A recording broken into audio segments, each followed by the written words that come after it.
Kami mengucapkan selamat bergabung di live streaming Gereja Blessing in the Spirit. Dalam waktu 5 menit ke depan, kita akan melakukan kebaktian bersama. Sebelum kita mulai kebaktian, mari kita mempersiapkan diri untuk memuji dan menyembah Tuhan. Sambil menunggu kebaktian yang akan segera dimulai, kami akan memperkenalkan profil dari Gereja BES. Gereja BES pertama kali didirikan di tahun 2006 dan didirikan di Singapura. Visi dari Gereja BES adalah Bait Allah Engkropos berawal dari suatu penglihatan yang diberikan Tuhan kepada gembala senior, di mana banyak umat Tuhan membangun bangunan gereja dengan nampak luar yang mewah dan megah, tetapi bagian dalamnya kropos. Yang artinya umat Tuhan membangun bangunan fisik gereja dan melakukan kewajiban agamawi secara baik, tetapi mental dan karakter tidak disertai dengan karakter Kristus. Terlebih hatinya dilingkupi kekhawatiran, dendam, benci, keserakahan, dan tidak bisa mengampuni. Misi dari Gereja BES adalah menjadi gereja percontohan di akhir zaman dengan melalui kebaktian, membawa jiwa kepada Tuhan dan ajaran Yesus. 5 pilar utama dari Gereja BES yaitu yang pertama, Back to Jesus Teaching, yang kedua, Mega Project Karakter Kristus, ketiga, Misi, 4, Muritan, dan 5, Diakonia. Apa itu Mega Project Karakter Kristus?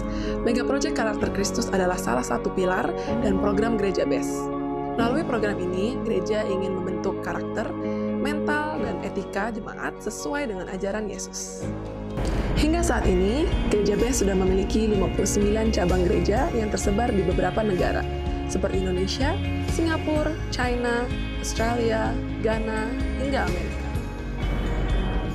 Program dari Gereja BES diantaranya yang pertama adalah misi, mengunjungi lokasi-lokasi yang sulit dijangkau di Indonesia, memberikan bantuan, motivasi, dan mengubah cara pandang tentang hidup, menumbuhkan tingkat keberanian terhadap tantangan, serta mengajarkan ajaran Yesus tentang keselamatan dan kebenaran. Yang kedua adalah Ladies Devotion. Ladies yang berasal dari kata lady, yang berarti wanita dengan budi luhur, sedangkan devotion yang berasal dari kata devotee, yang berarti setia sampai mati. Jadi, Ladies Devotion adalah program Gereja BES yang ditujukan untuk kaum wanita. Yang ketiga, YES, Young People Evangelism Special Services adalah bagian regenerasi dari Gereja BES. Visi Tuhan bahwa akan ada ratusan anak muda yang menyerahkan diri untuk Tuhan, mau melayani, dan menjadi hamba Tuhan. Yang keempat, Gereja BES memiliki sekolah tinggi teologi sendiri yang dinamakan STT Adi Wacana. Terdapat beberapa program studi seperti Sarjana S1 Teologi dan Sarjana S1 Pendidikan Agama Kristen. Untuk info lebih lanjut, saya langsung mengunjungi website di sttaw.ac.id. Sekarang saatnya kita akan memulai kebaktian live streaming pada hari ini. Selamat berbakti kepada Tuhan dan Tuhan Yesus memberkati.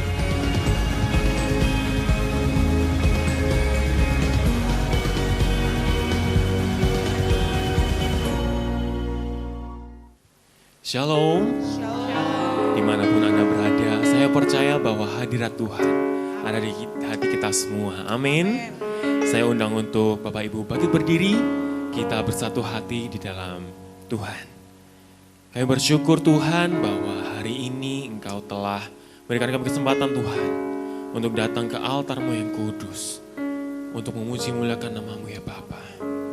Ini hati kami Tuhan yang penuh dengan kerinduan akan hadirat-Mu ya Bapa. Hadirlah Tuhan di dalam ibadah hari ini ya Bapa. Biar Roh Kudus-Mu memenuhi setiap kami dan mengurapi setiap kami. Terima kasih Tuhan, di dalam nama Tuhan Yesus Kristus. Haleluya, amin. Yes. Selain Engkau tidak yang lain Tuhan Yesus.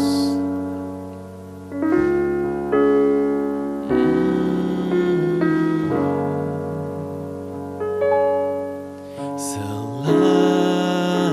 Kau tiada yang lain, hanya Kau milikku di surga.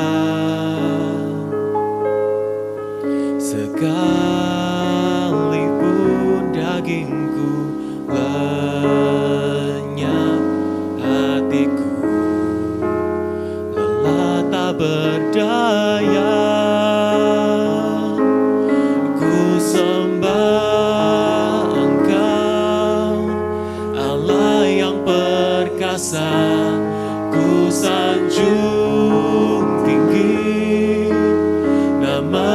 di hidupku Tuhan, tiada yang lain. Hanya Kau satu di hatiku. Beri tepuk tangan yang meriah buat Tuhan.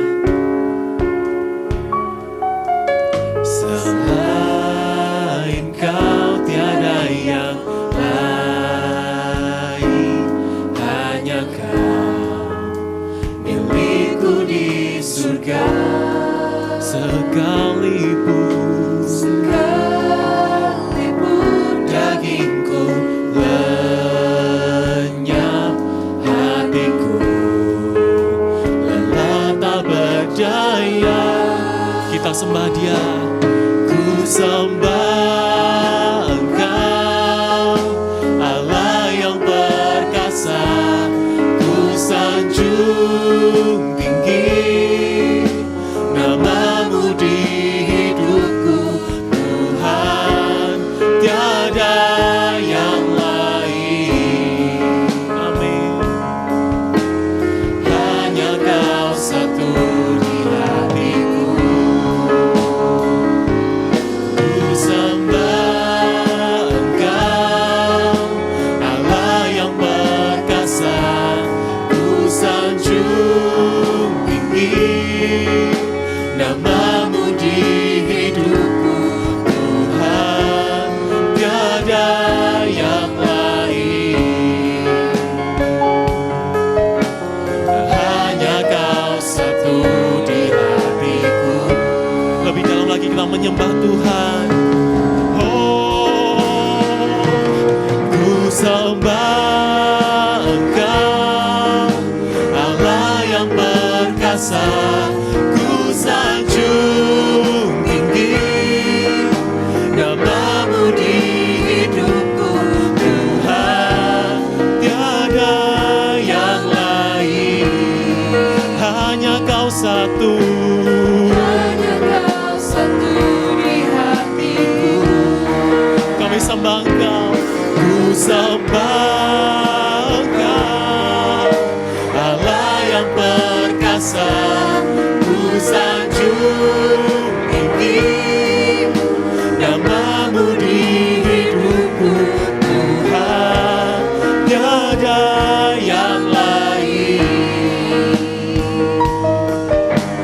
Hanya Kau satu di hatiku. Dengan iman kita katakan, Tuhan, tiada yang lain. Hanya Kau satu.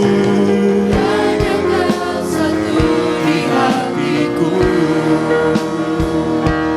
Tuhan, tiada yang lain. Hanya Kau satu di hatiku.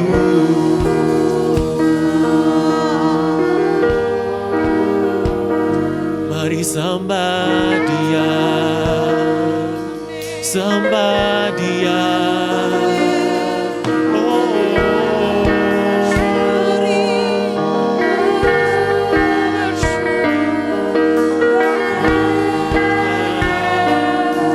Kami bersyukur, terima kasih.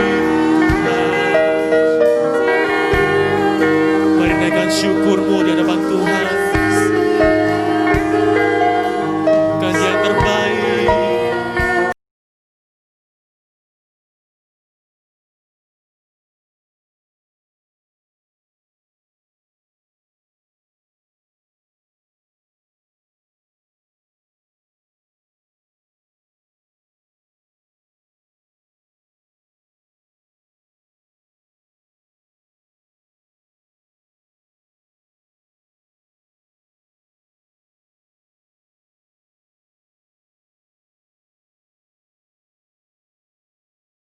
And worthy to be praised. Angkat suaramu dan katakan, I sing praises to your name. Oh Lord, praises to your name.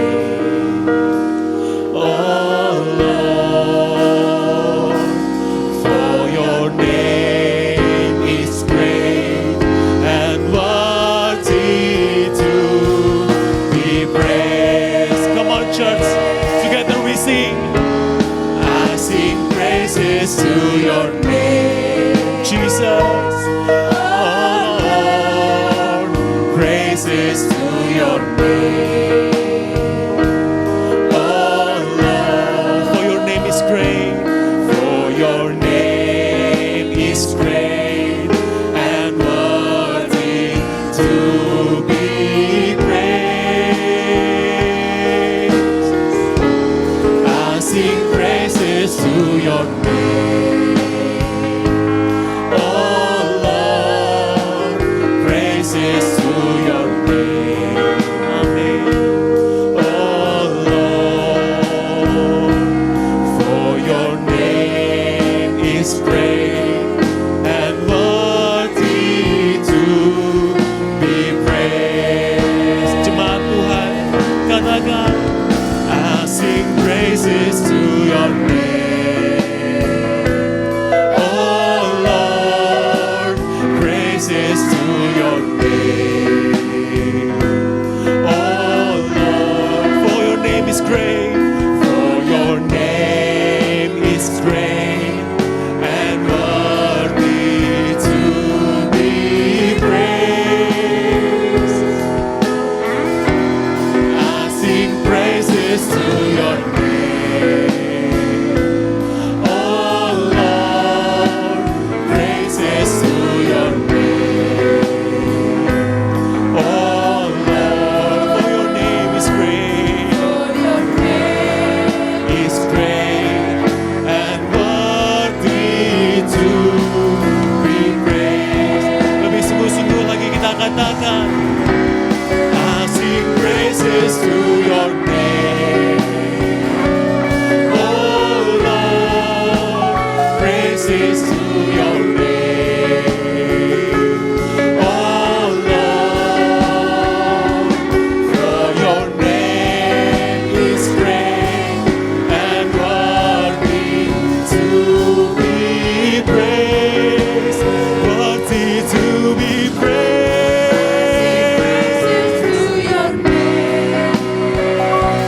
Oh Lord, praises to your name.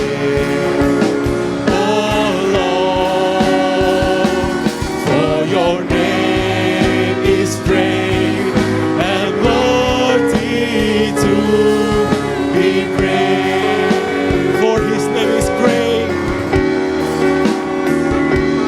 For your name is great and worthy to be praised. For your name is great, oh Lord. For your name is great and worthy to be praised.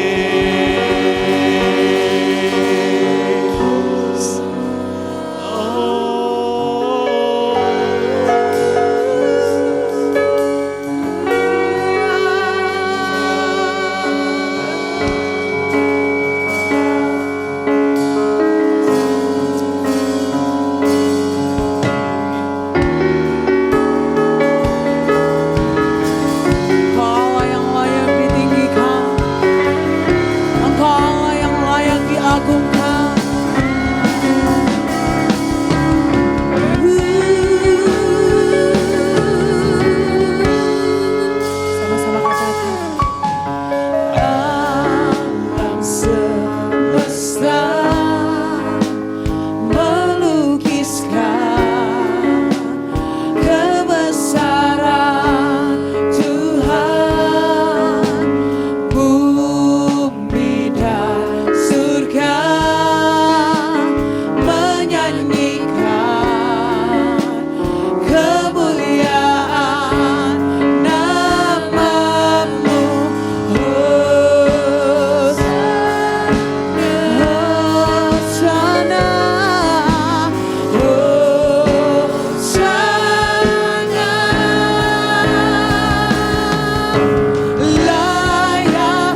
disembah, Kaulah yang bertekad dulu, sekarang, dan selamanya.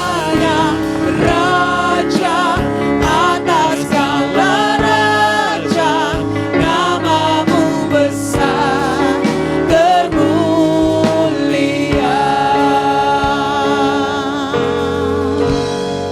Sebab namamu besar Tuhan, Engkau Raja kami, Engkau yang memerintah atas setiap kehidupan kami. Alam semesta akan tunduk padamu Tuhan, sebab Engkau Raja di atas segala raja, Tuhan di atas Tuhan. Oh, Shana, oh, Shana, oh, Shana, Hosanna, oh, Shana, layak dipuji, Kau yang percaya dulu, sekarang, selama-lamanya. Raja atas segala raja, namamu besar layak dipuji.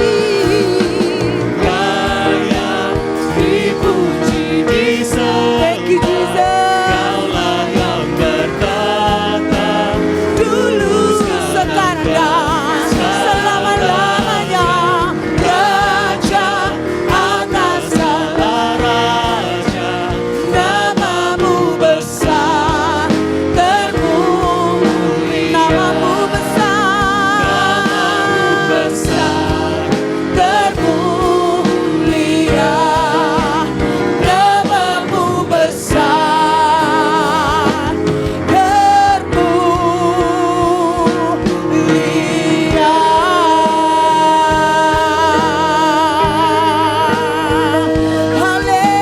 Haleluya. Terima kasih Tuhan. Oh Allah kami, Kau Raja kami,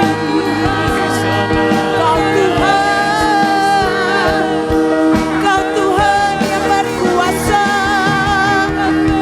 Pujian, hormat, kemuliaan hanya bagi-Mu Tuhan. Amin.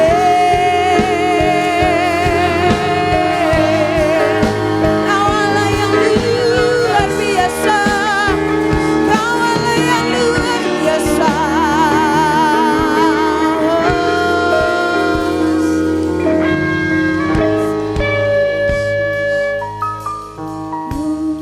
Terima kasih Tuhan, terima kasih Roh Kudus.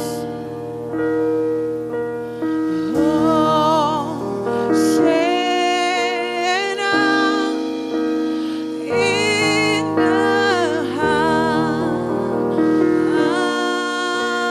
highest, let our King believe with us. Oh, Shena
kami yang ada di dalam surga yang kami kenal di dalam nama Tuhan Yesus Kristus.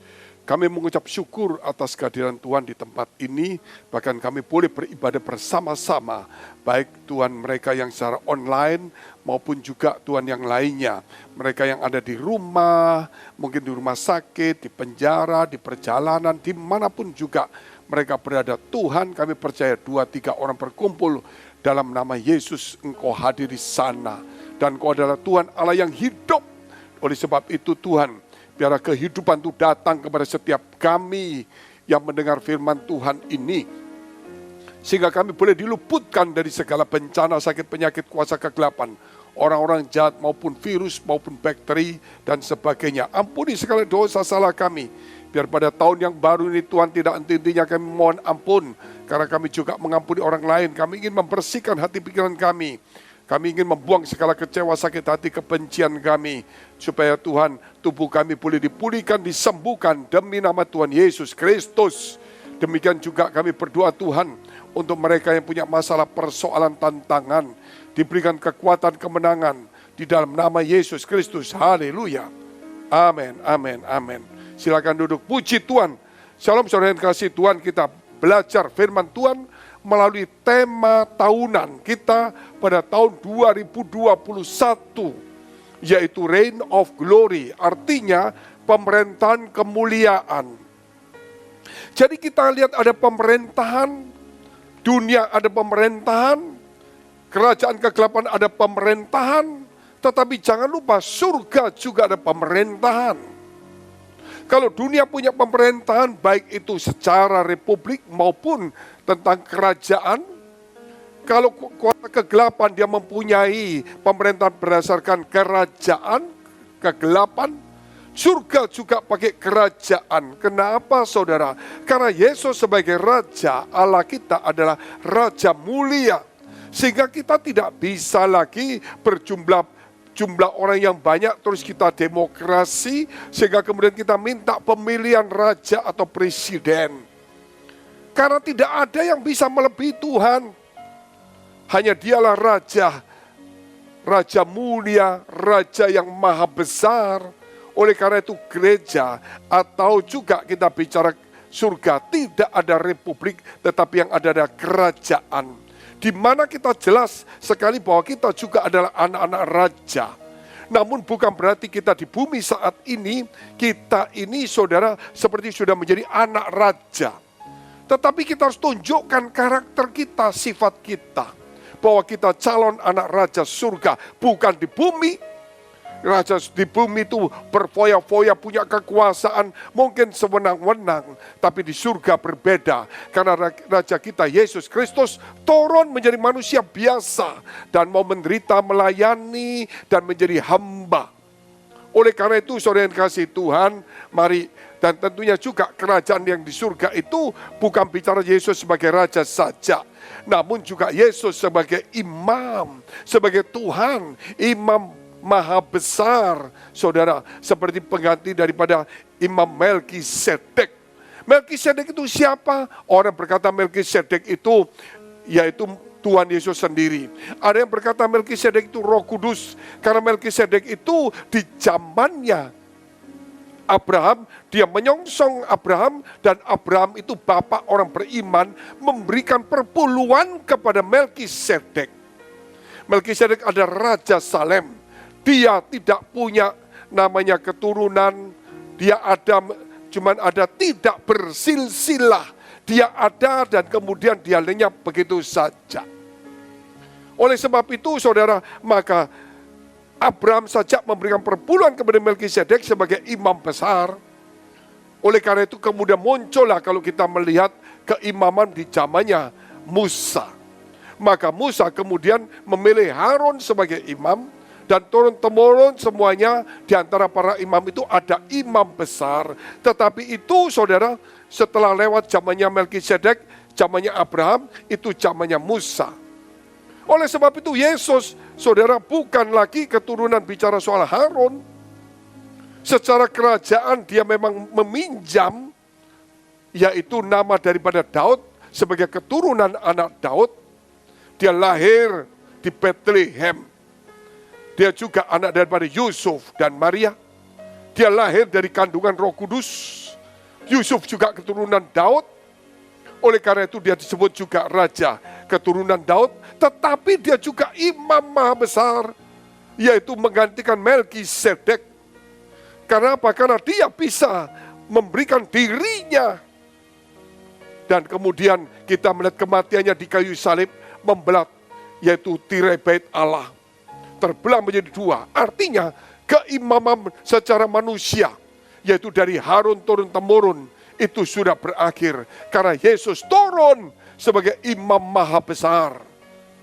Jadi termasuk kita tahu bahwa reign of glory, pemerintahan kemuliaan itu berbicara tentang pemerintahan secara kerajaan surga. Tetapi juga kemuliaan itu bicara tentang keimaman. Sehingga setiap orang percaya itu adalah imamat rajani. Artinya imamat rajani itu berarti seorang imam tetapi juga keturunan raja. Kalau kita melihat di dalam teori dunia disebut hierarki.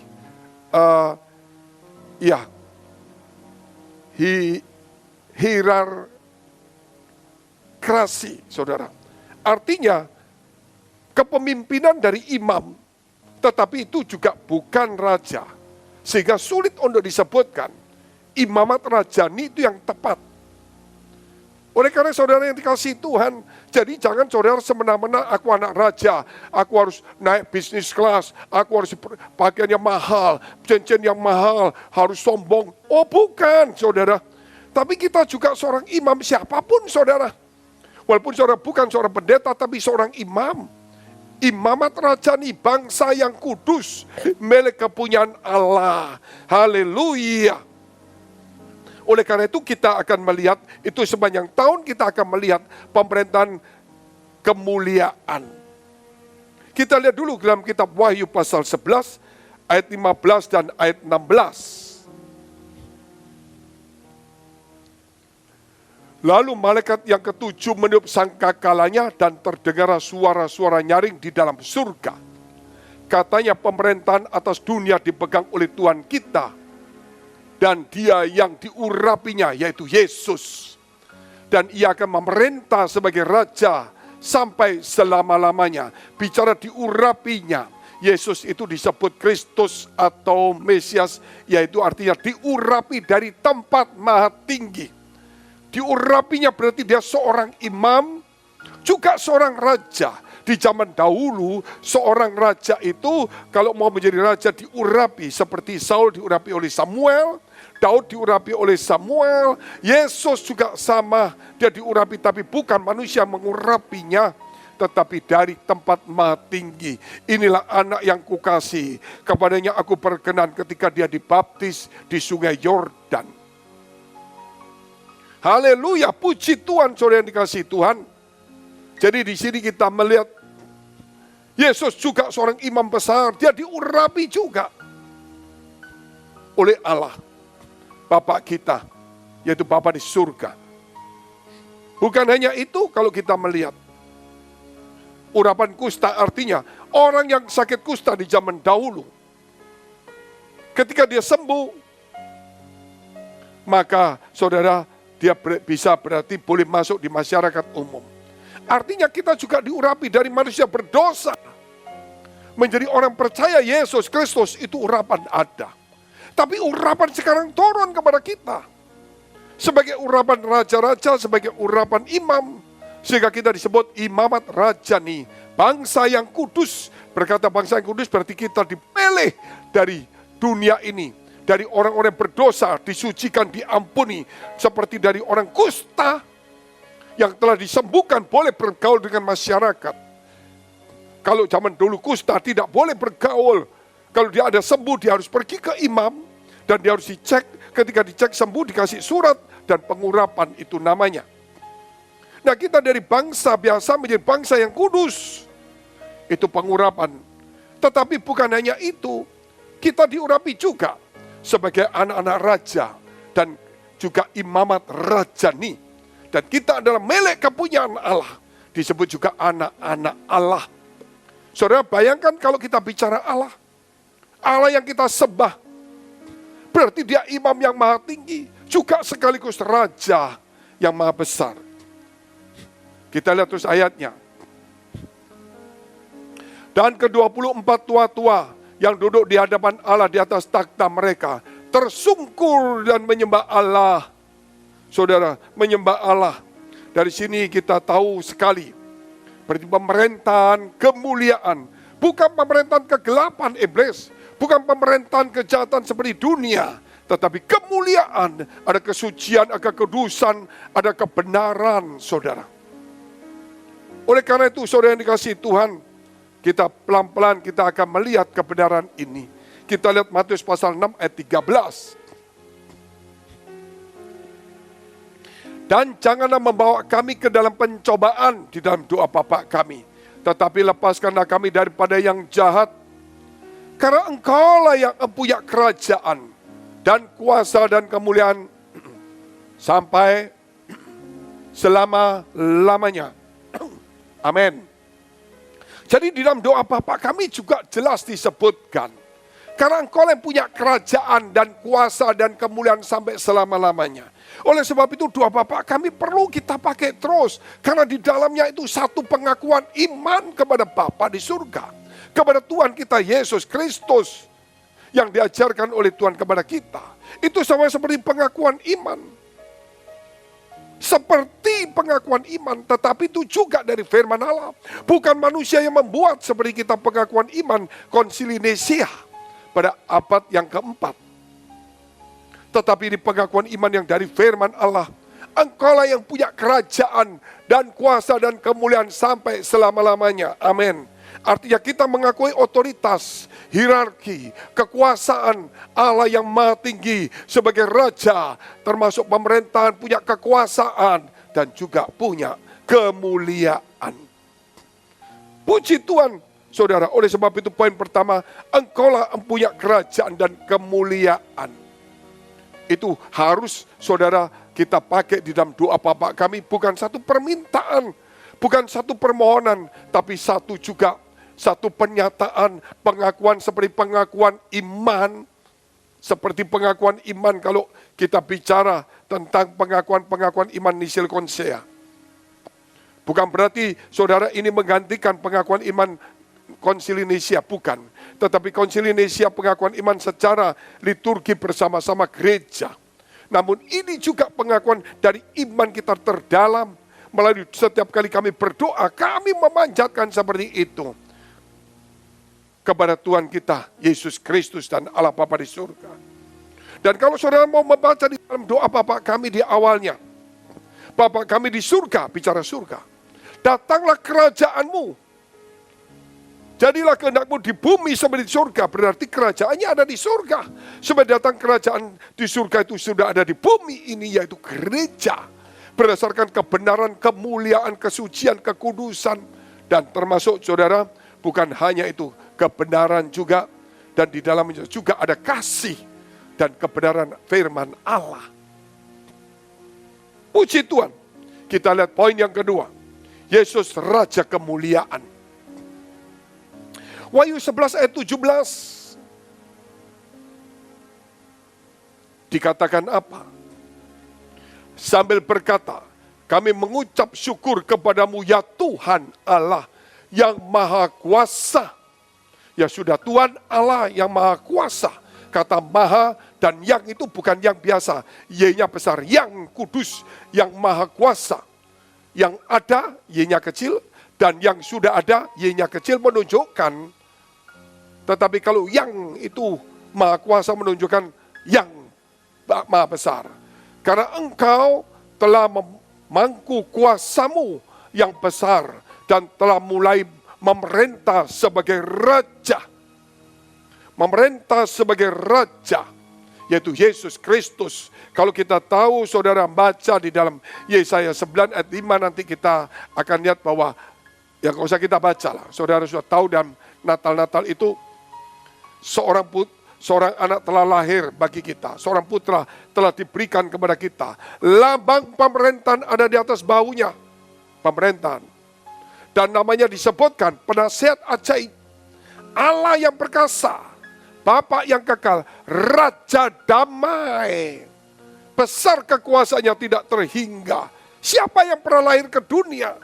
Seorang putra yang lahir ke dunia dan hidupnya diberikan kepada kita seperti Yesus Kristus yang mati di kayu salib untuk kita. Siapa?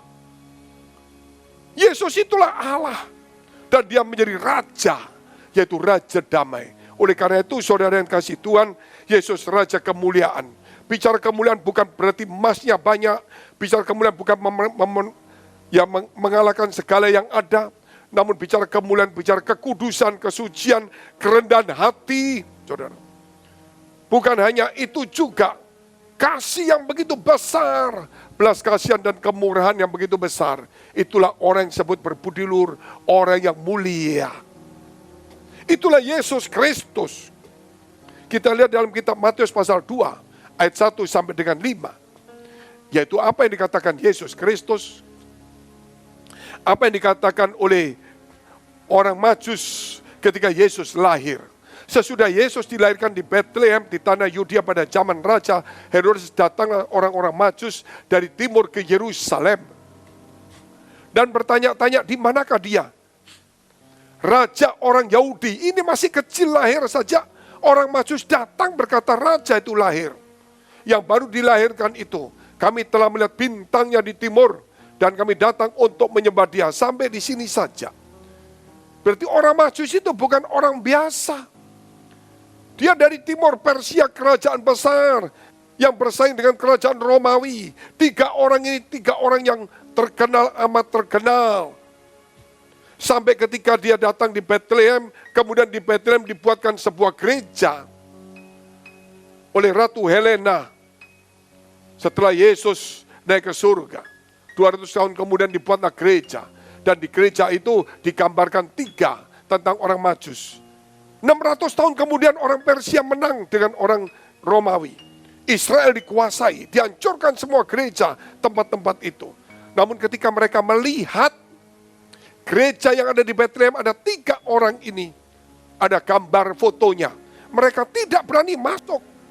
Berarti 3 orang ini bukan orang biasa, bukan raja saja raja, mungkin juga seorang imam-imam besar, tokoh-tokoh yang terkenal, dan orang berhikmat, termasuk bangsawan dan termasuk raja.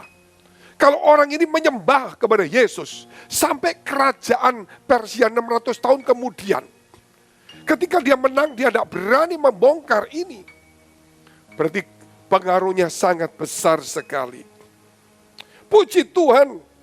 Kita lihat dulu kitab Mika pasal 5 ayat 1 sampai dengan 3.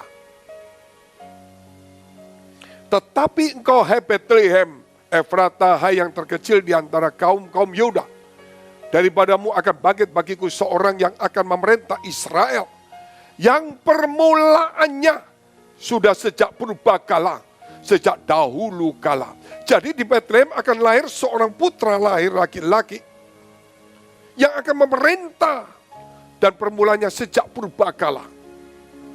Langsung lompat ke ayat 3 saja. Maka ia akan bertindak dan akan menggembalakan mereka dalam kekuatan Tuhan, yaitu Yesus Kristus yang disembah oleh orang Majus. Dalam kemegahan nama Tuhan Allahnya, yaitu Yesus itu nama Tuhan Allah. Mereka akan tinggal tetap sebab sekarang ia menjadi besar sampai ke ujung bumi. Itulah gereja dan pengaruh pemerintahan kemuliaan. Selama gereja tahu bahwa kita punya hierarki, kita punya otoritas, kita harus menghargai itu semuanya, ada peraturan. Kita tunduk kepada Tuhan sebagai Raja damai. Gereja ini ada kemuliaannya. Tidak berdasarkan dari demokrasi. Saya mau memilih pendetanya. Ya, kita sekarang pemilihan umum Pak untuk pendeta. Berapa jemaat yang banyak itu nanti yang menang. Tidak, karena kita bukan republik, tetapi kita ini bicara kerajaan surga. Siapa yang dipilih Tuhan itulah saudara. Dari kita lihat Saul bagaimana jadi raja. Bukan Yonatan yang jadi raja, tapi Daud yang jadi raja. Luar biasa bukan? Oleh sebab itu saudara yang kasih Tuhan, kita harus melihat apa yang dipilih Allah, itu yang harus kita hormati. Mazmur 24 ayat 7 sampai dengan 10.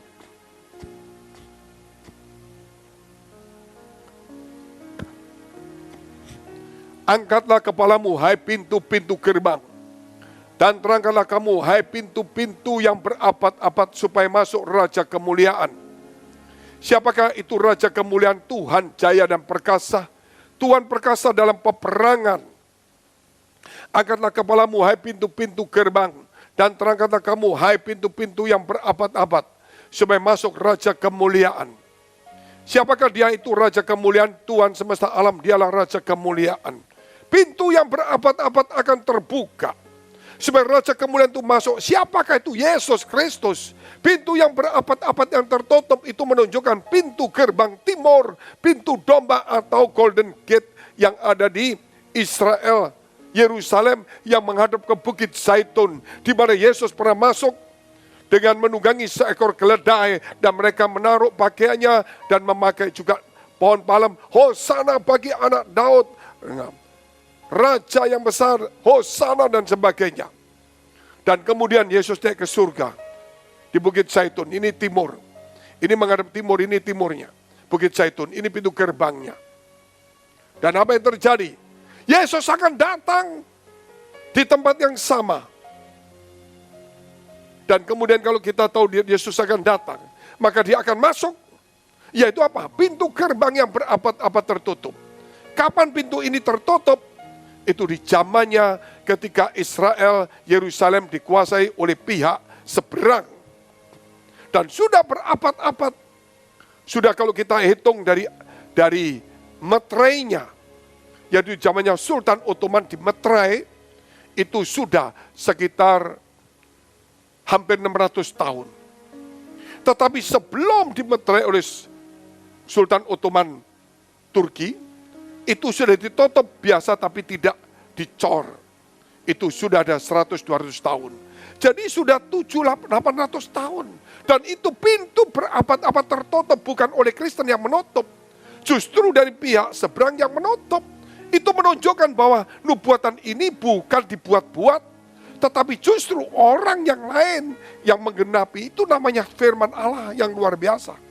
Dan inilah waktunya Yesus akan datang. Pintu yang tertutup itu akan dibukakan.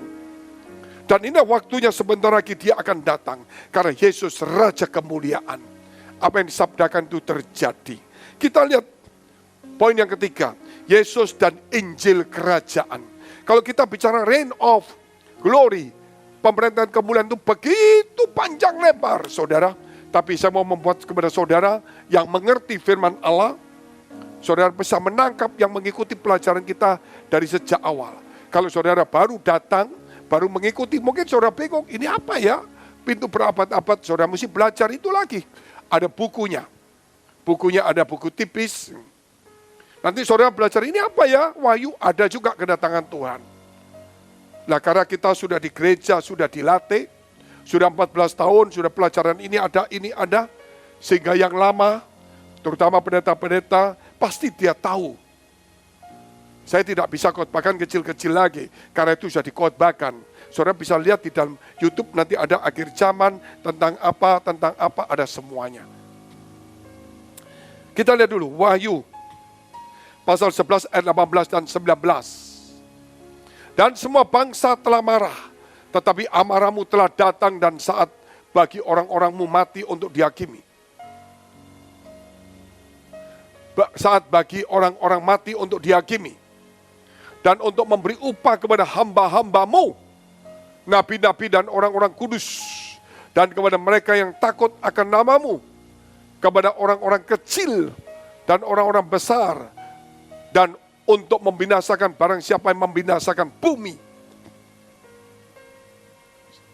Maka terbukalah bait suci Allah yang di surga. Dan kelihatanlah tabut perjanjian di dalam bait suci itu. Dan terjadilah kilat dan deru-guruh dan gempa bumi, hujan es lebat. Saya mau terangkan ini saudara. Yesus dan Injil Kerajaan. Nanti kita lihat pelan-pelan dulu. Jadi bangsa ini mulai marah. Tetapi Tuhan lebih marah lagi. Dan banyak orang yang mati terbunuh. Dan Tuhan memberikan upah kepada nabi-nabi, kepada orang-orang kudusnya diberi upah. Maka terbukalah, saudara, surga. Terlihatlah bait Allah itu ada di surga. Dan kemudian terlihat juga tabut bait Allah. Kalau saudara lihat sekarang tabut bait Allah itu hilang. Karena bait Allah di Israel Yerusalem itu sudah hancur. Karena Yesus telah menubuatkan bahwa tidak ada satupun batu yang tersusun. Semuanya akan diruntuhkan. Tepat 70 tahun kemudian. Maka saudara lihat itu dihancurkan oleh panglima perang daripada Romawi. Jenderal Titus dihancurkan semuanya. Tapi aneh, tabutnya hilang sampai di mana tidak ada yang tahu. Mungkin disembunyikan, iya, tapi hilang. Tidak ditemukan sampai hari ini.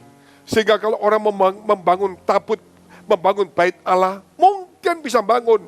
Duitnya ada.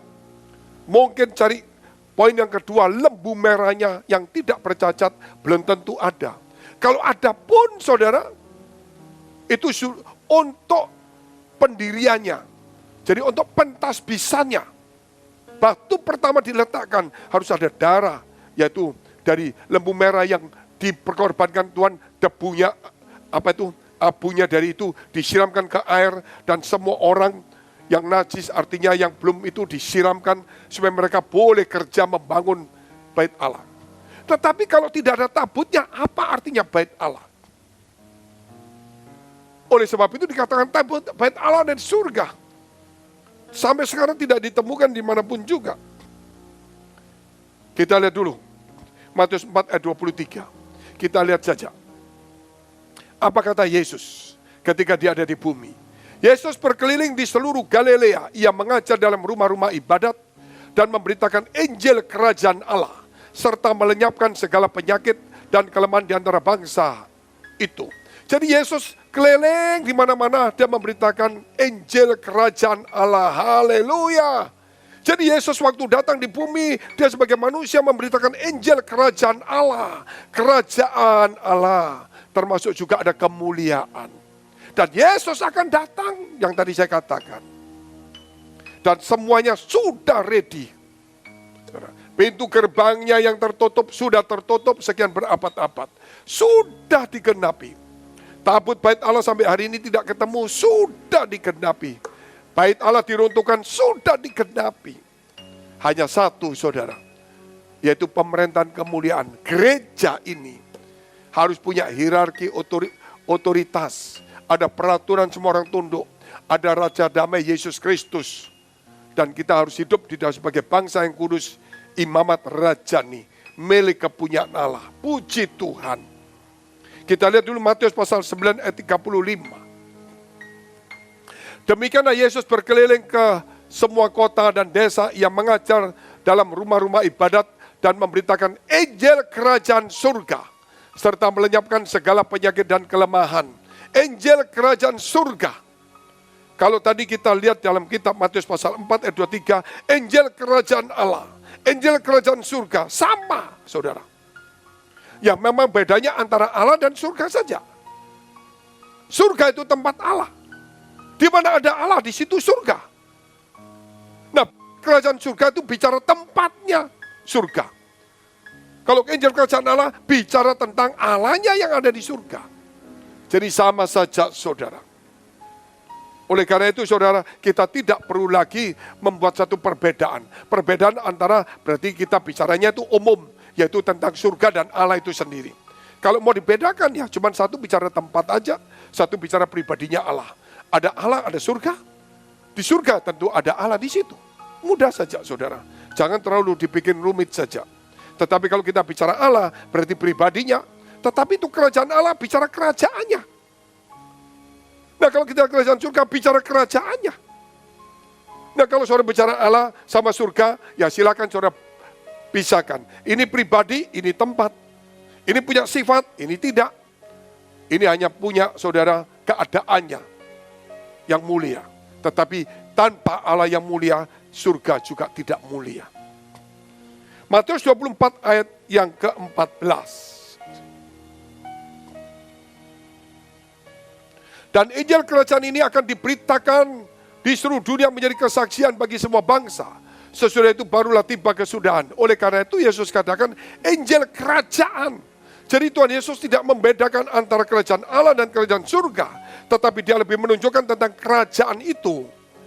Yaitu kerajaan yang dibangun di bumi ini berdasarkan kerajaan surga. Sampai ke surga di mana Allah memerintah dan dia sebagai raja.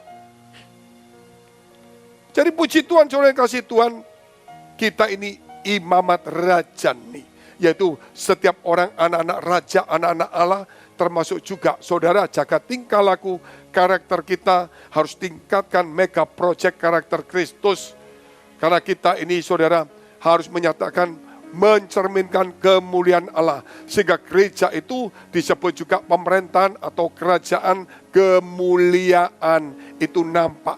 Bukan berkelahi, bukan iri hati, bukan kecewa, bukan fitnah, saudara. Tidak ada seperti itu.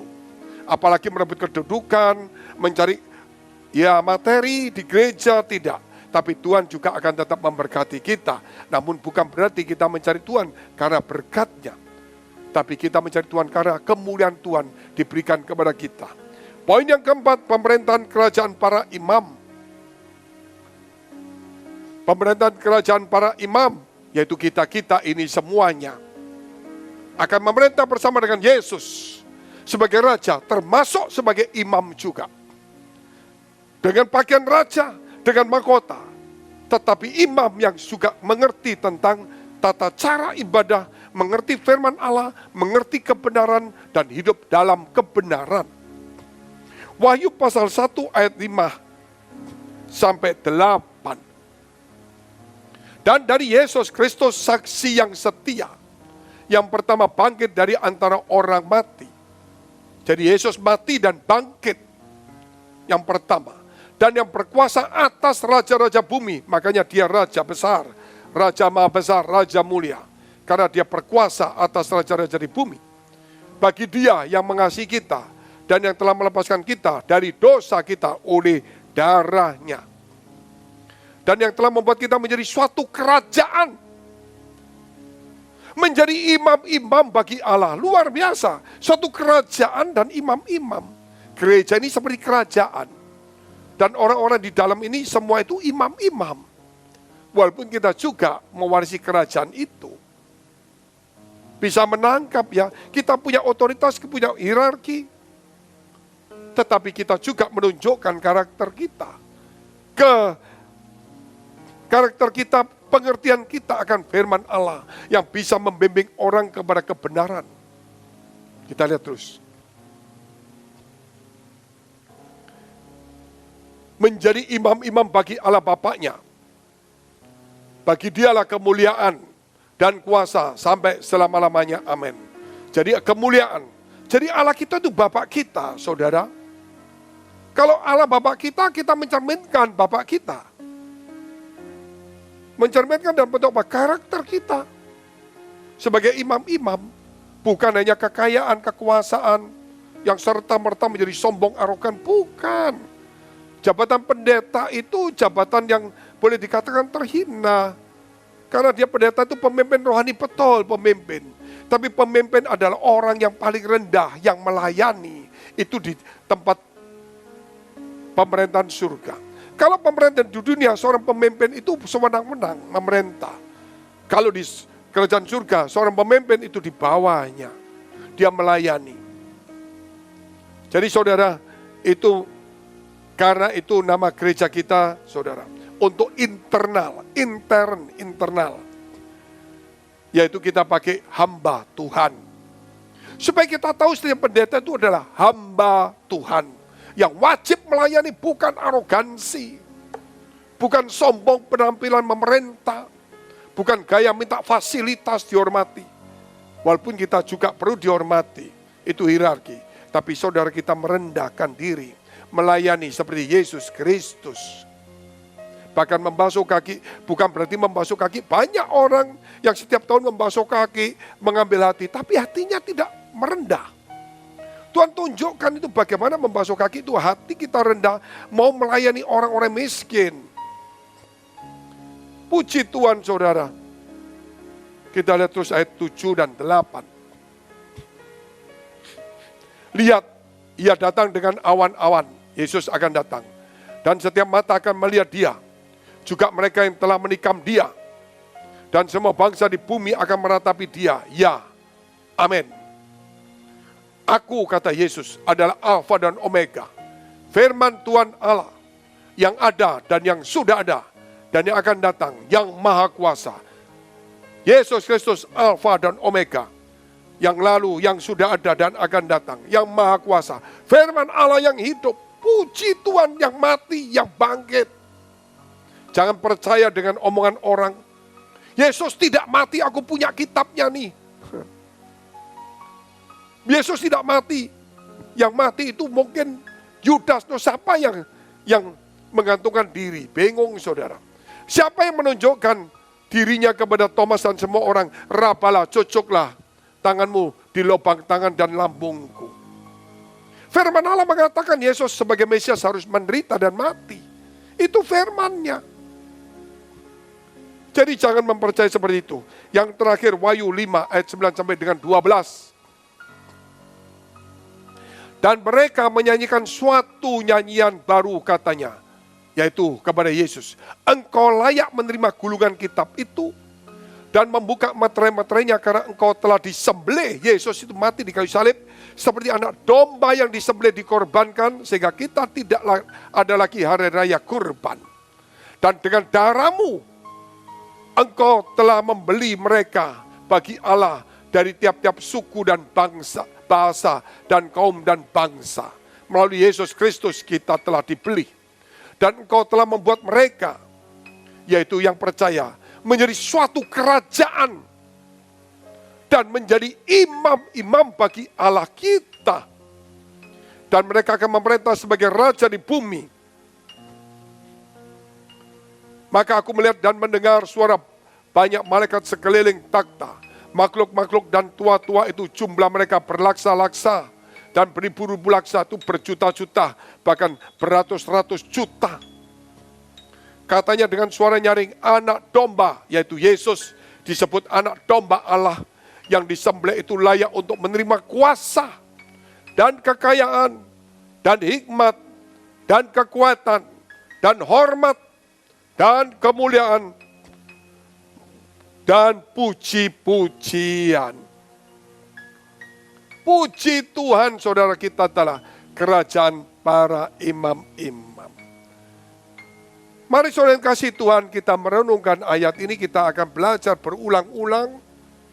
Saudara kalau mendengar atau mendengar sekali mungkin tidak cukup. Saudara perlu mendengar lagi, saudara menulis, membaca lagi, dan jadikan pendalaman Alkitab dengan bimbingan seorang pendeta yang sudah mengerti tentang akhir zaman, mengerti tentang nubuatan Yesus tentang bait Allah yang runtuh, tentang pintu gerbang yang akan ditutup, tentang Injil kerajaan Allah, kerajaan surga, kerajaan dan para imam. Saudara, kita harus belajar itu bersama-sama. Mari kita bangkit berdiri, karena ini tema 1 tahunan, jadi saya bikin padat saudara. Tapi nanti setiap bulan kita akan potong-potong, yaitu bulan Januari, kita bicara kerajaannya, kerajaan dan kemuliaannya. Nanti kita akan Februari bicara kemuliaan apa lagi, Maret kemuliaan apa lagi, dan terus kita bicara seperti itu. Mari saudara, yang sudah bangkit berdiri, mari kita tunduk kepala kita berdoa. Terima kasih kami sudah masuk di dalam kelas sebagai murid-murid yang siap untuk mendengar, siap untuk menjadi dewasa, siap untuk menyambut kedatangan Tuhan, siap untuk menjadi imam-imam, siap juga untuk mewarisi kerajaan dan menjadikan gereja sebagai kerajaan para imam. Terima kasih Tuhan. Engkau adalah Bapa kami. Engkau Tuhan layak menerima pujian, hormat, kekayaan, kekuatan, kuasa, kemuliaan. Terima kasih Bapa. Kita berdoa syafaat untuk semua gereja yang ada di seluruh dunia. Kami berdoa untuk semua gereja yang ada di seluruh dunia. Dari hamba Tuhan sampai kepada umat Tuhan. Kiranya Tuhan Kau memberkati mereka. Supaya mereka menjadi berkat dan hidup mereka berdampak. Supaya di mana gereja mereka melayani dipenuhi orang-orang yang takut akan Tuhan dan tulus hatinya. Kami berdoa untuk semua gereja yang ada di seluruh dunia. Supaya mereka bersatu rukun dan tidak terpecah-pecah. Supaya dunia percaya Yesus adalah Tuhan bagi kemuliaan Allah Bapa di surga. Demikian gereja di mana kami menggembalakannya. Gereja Blessing the Spirit. Kami berdoa untuk setiap persembahan yang dipersembahkan umat-Mu. Kiranya menjadi dupa yang harum di hadapan Tuhan. Engkau memberkati segala pekerjaan rumah tangga kesehatan mereka. Iman rohani mereka sampai kepada anak cucu mereka. Kebajikan kemurahan selalu menyertai mereka. Mari dekapkan kedua tanganmu di dadamu. Karena untuk menerima berkat itu mudah namun menjaga hati itu sukar. Sebab itu firman Tuhan berkata, jagalah hatimu dengan penuh segala kewaspadaan. Karena dari situlah terpancar kehidupan. Jadilah berkat dan terimalah berkat rahmat anugerah dari Allah Bapa di surga. Di dalam putra tunggalnya Yesus Kristus yang sudah mati untuk dosa-dosa kita. Dan bangkit pada hari ketiga sehingga kita punya Tuhan Allah yang hidup. Dan iman kita bukan kepada Tuhan yang mati. Dan Dia naik surga menyediakan rumah bagi kita. Sehingga kita punya pengharapan yang pasti. Dan Dia akan datang kedua kali menjemput gereja jemaat dan umatnya. Yang berjaga-jaga kudus, dewasa dan bijaksana. Serta menghakimi dunia. Di dalam persekutuan dengan Roh Kudus membuat hati kita berkobar-kobar. Roh kita menyala-nyala. Sehingga kita senantiasa di dalam kasih semula kepada Tuhan. Roh yang Kudus menghibur, menguatkan, memelihara, menginsyafkan.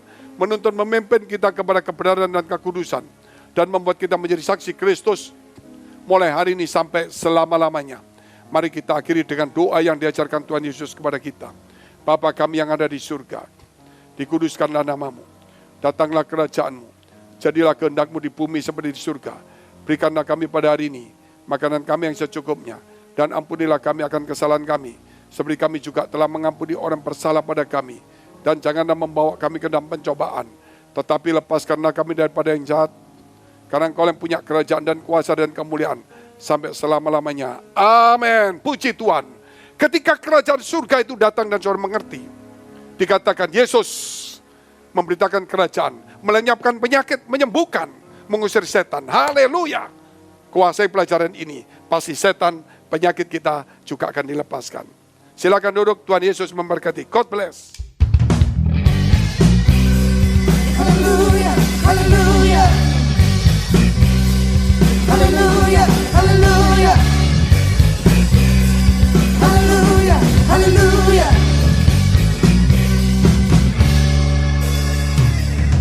Kita sorga bergema, lagi Raja mulia, damai dan sejahtera turun dalam dunia. Katakan, bangsa-bangsa bangkitlah dan bersoraklah serta dalam anak yang kecil nyatalah Immanuel. Kita sorga bergema, lahir Raja mulia. Haleluya, haleluya. Haleluya, haleluya. Sama-sama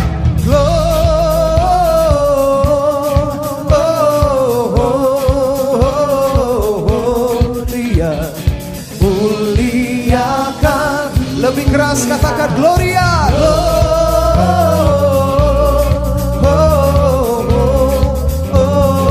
Gloria, muliakan Tuhan, muliakan Tuhan, muliakan Tuhan. Haleluya, haleluya. Sorak-sorai kemuliaan bagi Tuhan kita. Haleluya.